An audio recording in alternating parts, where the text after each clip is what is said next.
जय श्री राधे गोविंद। श्री हरिवंश। हमारे प्रिय जो हम सब पर अपनी कृपा दृष्टि सदैव बनाए रखें। आज हम इस वीडियो में सफला एकादशी की व्रत कथा सुनेंगे। तो सबसे पहले तो आप सबको सफला एकादशी की ढेरों शुभकामनाएं। और अब सुन लेते हैं सफला एकादशी की व्रत कथा। तो भगवान विष्णु का स्मरण करते हुए अपने मन को भगवान के श्री चरणों में लगाकर पूर्ण भक्ति भाव और प्रेम भाव से हम इस कथा को सुनेंगे। जय हो लक्ष्मीपति की, जय हो लक्ष्मी नारायण की। तो अपनी कथा शुरू करते हैं।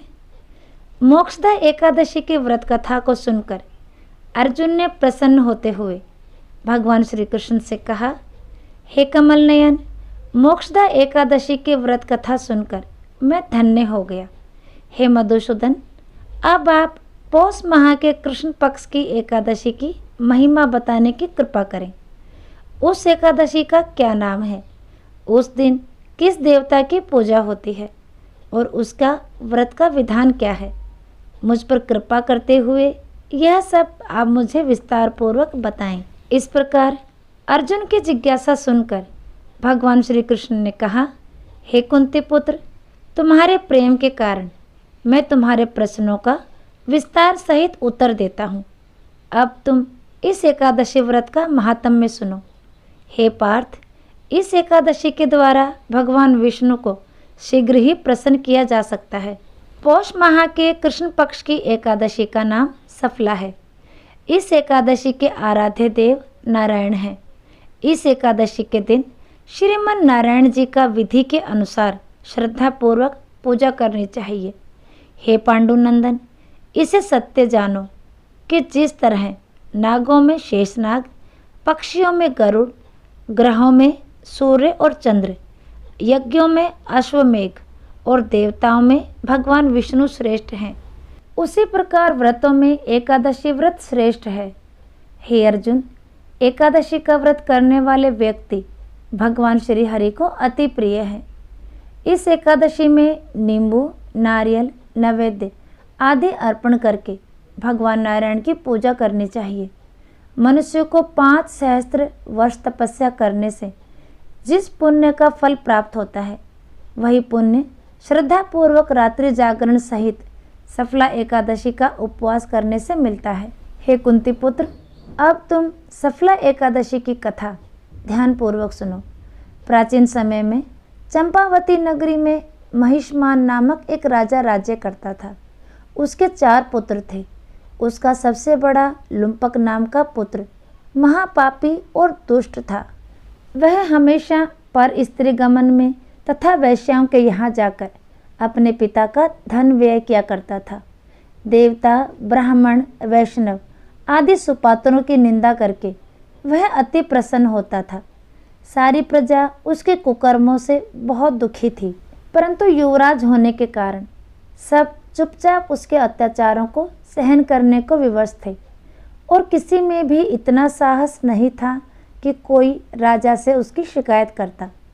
परंतु बुराई अधिक समय तक पर्दे में नहीं रहती। एक दिन राजा महिष्मान को लुम्पक के कुकर्मों का पता चल ही गया। तब राजा अत्यधिक क्रोधित हुआ और उसने लुम्पक को अपने राज्य से निकाल दिया।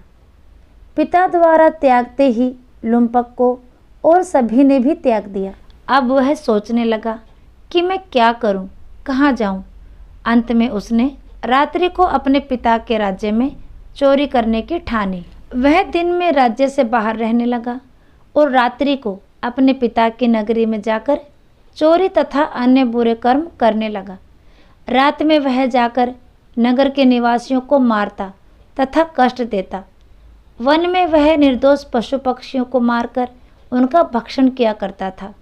किसी किसी रात जब वह नगर में चोरी आदि करते पकड़ा भी जाता तो राजा के डर से पहरेदार उसे छोड़ देते थे। कहते हैं कि कभी कभी अनजाने में भी प्राणी ईश्वर की कृपा का पात्र बन जाता है। ऐसा ही कुछ लुम्पक के साथ भी हुआ। जिस वन में वह रहता था वह वन भगवान को भी बहुत प्रिय था। उस वन में एक प्राचीन पीपल का वृक्ष था तथा उस वन को सभी लोग देवताओं का क्रीड़ा स्थल मानते थे। वन में उसी पीपल के वृक्ष के नीचे महापापी लुम्पक रहता था। कुछ दिन बाद पौष माह के कृष्ण पक्ष की दशमी के दिन वस्त्रहीन होने के कारण लुम्पक तेज ठंड से मूर्छित हो गया। ठंड के कारण वह रात को सो न सका और उसके हाथ पैर अकड़ गए। वह रात बड़ी कठिनता से बीती, किंतु सूर्य के उदय होने पर भी उसकी मूर्छा नहीं टूटी। वह ज्यों का त्यों पड़ा रहा।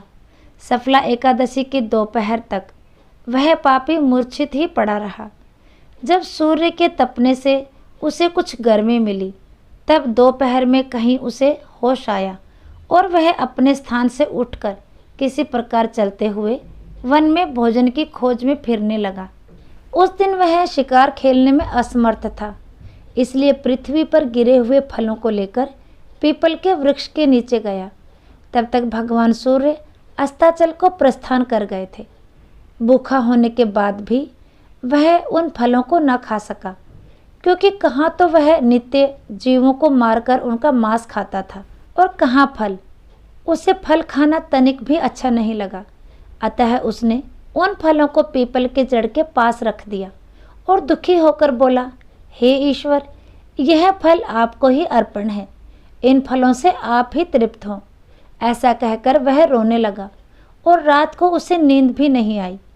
वह सारी रात रोता रहा। इस प्रकार उस पापी से अनजाने में ही एकादशी का उपवास हो गया। उस महापापी के इस उपवास और रात्रि जागरण से भगवान श्री हरि अत्यंत प्रसन्न हुए और उसके सभी पाप नष्ट हो गए। सुबह होते ही एक दिव्य रथ अनेक सुंदर वस्तुओं से सजा हुआ आया और उसके सामने खड़ा हो गया। उसी समय आकाशवाणी हुई, हे युवराज, भगवान नारायण के प्रभाव से तेरे सभी पाप नष्ट हो गए हैं। अब तू अपने पिता के पास जाकर राज्य प्राप्त कर। इस प्रकार जब वह आकाशवाणी लुम्पक ने सुनी तो वह अत्यंत प्रसन्न होते हुए बोला, हे प्रभु, आपकी जय हो। ऐसा कहकर उसने सुंदर वस्त्र धारण किए और फिर अपने पिता के पास गया। पिता के पास पहुंचकर उसने सारी कथा पिता को सुनाई। पुत्र के मुख से सारा वृतांत सुनने के बाद पिता ने अपना सारा राज्य तत्क्षण ही पुत्र को सौंप दिया और स्वयं वन में चला गया। और अब लुम्पक शास्त्र अनुसार राज्य करने लगा। उसकी स्त्री, पुत्र आदि भी श्री विष्णु के परम भक्त बन गए। वृद्धा अवस्था आने पर वह अपने पुत्र को राज्य सौंपकर भगवान का भजन करने के लिए वन में चला गया और अंत में परम पद को प्राप्त हुए। हे पार्थ, जो मनुष्य श्रद्धा और भक्ति पूर्वक इस सफला एकादशी का उपवास करते हैं, उनके सभी पाप नष्ट हो जाते हैं और अंत में मुक्ति को प्राप्त होते हैं। हे अर्जुन, जो मनुष्य इस सफला एकादशी के महात्म्य को नहीं समझते, उन्हें पूंछ और सींग से वहीन पशु ही समझना चाहिए। सफला एकादशी के महात्म्य को पढ़ने और सुनने से प्राणी को राजस्व यज्ञ के समान फल प्राप्त होता है। और अब कथा सार। यह सफला एकादशी की कथा हमें भगवान के अति कृपालु होने का भान कराती है। यदि कोई मनुष्य अज्ञानवश भी प्रभु का स्मरण करे तो उससे पूर्ण फल की प्राप्ति होती है। यदि मनुष्य निश्चल भाव से अपने पापों की क्षमा मांगे तो भगवान उसके बड़े से बड़े पापों को भी क्षमा कर देते हैं। लुम्पक जैसा महापापी भी भगवान श्री हरि की कृपा से वैकुंठ का अधिकारी बना। जय श्री विष्णु भगवान की। तो आज का वीडियो यहीं तक, फिर मिलेंगे अगले वीडियो में। तब तक के लिए सभी को प्रेम भरी राधे राधे।